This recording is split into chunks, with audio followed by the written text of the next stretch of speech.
On va continuer l'étude théorique. Donc, puisqu'on a établi l'équation différentielle, on va passer à la solution. Bien sûr, la solution, si vous voulez, d'une équation différentielle de la forme, je vais vous rappeler l'équation différentielle qu'on a trouvée là. On a trouvé que d2x par dt2 plus un terme positif qui est k sur m fois x égale à 0. Vous savez bien que cette équation différentielle a une solution sinusoïdale. Donc x sera sinusoïdal, mais on doit vérifier ça, on doit démontrer ça. Donc la solution de l'équation différentielle s'écrit sous la forme x, puisque c'est une fonction sinusoïdale.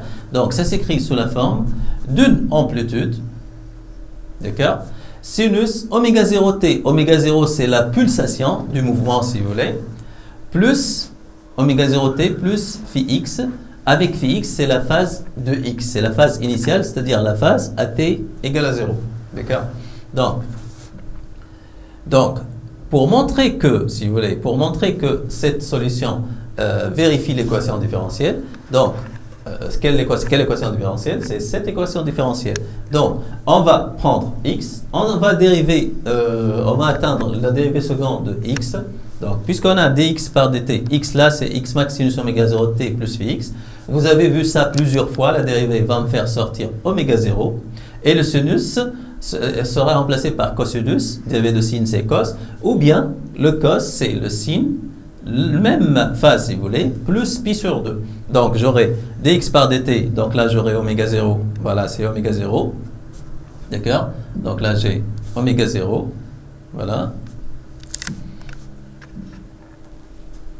Oméga 0 x max, cosinus oméga 0 t plus phi x. Je vais dériver une deuxième fois parce que j'ai besoin de la dérivée seconde là, donc j'aurai quoi? La dérivée de cos c'est moins sin, mais je vais avoir aussi oméga 0 une autre fois, donc j'aurai moins sin, avec oméga 0 fois oméga 0 ça sera moins oméga 0 carré, d'accord, fois x max, sinus oméga 0 t plus phi x. Donc si vous remarquez bien là, donc si vous voyez bien là, x max sinus oméga 0t plus phi x n'est autre que quoi? N'est autre que x de t. Donc ce terme-là, c'est x. Donc j'aurai quoi finalement? La dérivée seconde de x, ça sera égal moins oméga 0 carré fois x. Donc je vais injecter ça, si vous voulez, dans l'équation différentielle. Voilà. Donc, et d'après l'équation différentielle, qu'est-ce que j'ai? d2x par dt2 plus k sur m fois x égale à 0.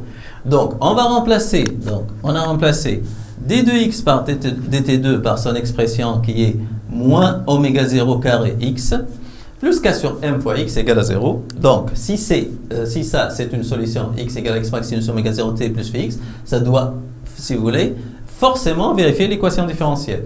Donc là, il y a une factorisation, si vous voulez, qui s'impose. Je peux mettre x en facteur, donc j'aurai moins oméga 0 carré plus k sur m. D'accord? Donc moins oméga 0 carré plus k sur m. Bien sûr, là, x c'est une fonction. Donc x c'est une fonction. C'est x de t. Il ne faut pas oublier ça.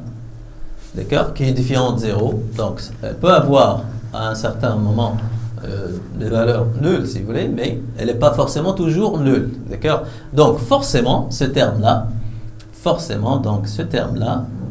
sera égal à 0. Donc j'aurai finalement, puisque x de t est différent de 0, donc moins oméga 0 carré plus k sur m égale à 0. Donc oméga 0 carré égale k sur m. Et bien sûr, voilà, oméga 0 est égal à racine de k sur m. C'est la pulsation propre. Donc c'est la pulsation propre, si vous voulez. Donc on peut passer à la période propre. Donc je vais vous rappeler donc la relation entre, si vous voulez, la relation entre la période et la pulsation, d'accord? Ou bien entre la pulsation et la fréquence, etc. Donc vous vous rappelez que oméga, par exemple, égale 2πn.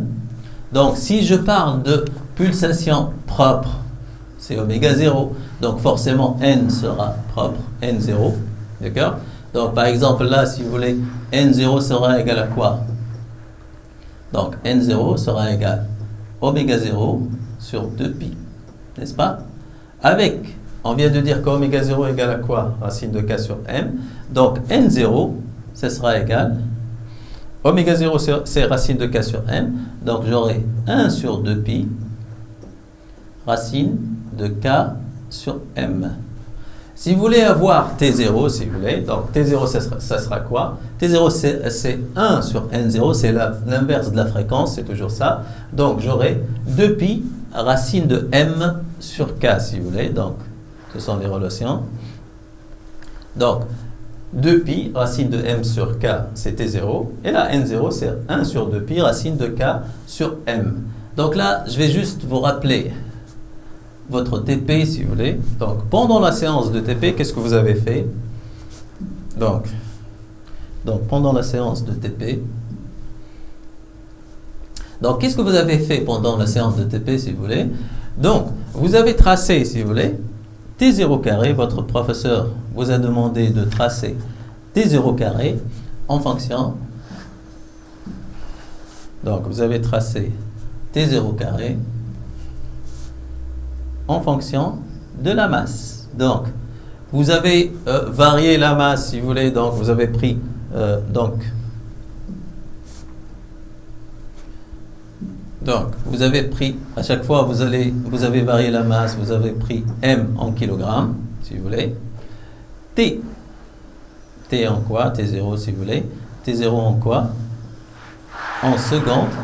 Et votre professeur vous a demandé de continuer, donc d'avoir T0 carré en fonction de secondes carré. D'accord? Vous vous demandiez pourquoi vous passez à T0 carré? Eh bien, parce qu'il y a une relation intéressante entre T0 carré et la masse. D'accord?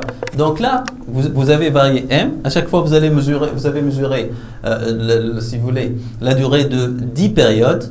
D'accord? Donc, pour minimiser l'erreur, si vous voulez. Et T0, c'est delta T sur 10. Vous avez pris T0, vous avez calculé T0 carré. D'accord? Donc, si là, tout vient de là, si vous voulez, donc là, j'ai T0 égale à 2pi racine de M sur K. Je vais élever carré, au carré, si vous voulez. T0 carré est égal à quoi? Ça sera égal à quoi? 2pi au carré, c'est 4pi carré. D'accord? Racine de M sur K au carré, ça sera M sur quoi? M sur K. D'accord? Donc, vous remarquez bien que là, j'ai T0 carré égal à quoi? Quelque chose, d'accord, qui est une constante, bien constante, si je ne change pas de ressort. Donc, ça dépend du ressort. Donc, c'est de la forme T0 carré égale à quoi? Égale T0 carré égale à A fois quoi? A fois M. Donc, là, c'est une fonction linéaire. Elle sera représentée par une droite qui passe par l'origine, et c'est très intéressant. Vous savez bien que les droites sont très intéressantes en physique parce que je peux avoir la pente, si vous voulez, et l'ordonnée à l'origine si la fonction est affine, si vous voulez. Donc là, vous avez placé T0 carré, vous avez représenté T0 carré en fonction de la masse, bien sûr la masse en kilogrammes, T0 carré en secondes carrées, et vous avez trouvé une droite qui passe par l'origine. La pente de cette droite, donc là, vous avez pris la pente de cette droite n'est autre que 4pi carré sur K. D'accord? Donc, vous avez poussé, si vous voulez, l'exploitation un peu loin. Donc, vous avez dit que A c'est quoi donc? A, c'est la pente.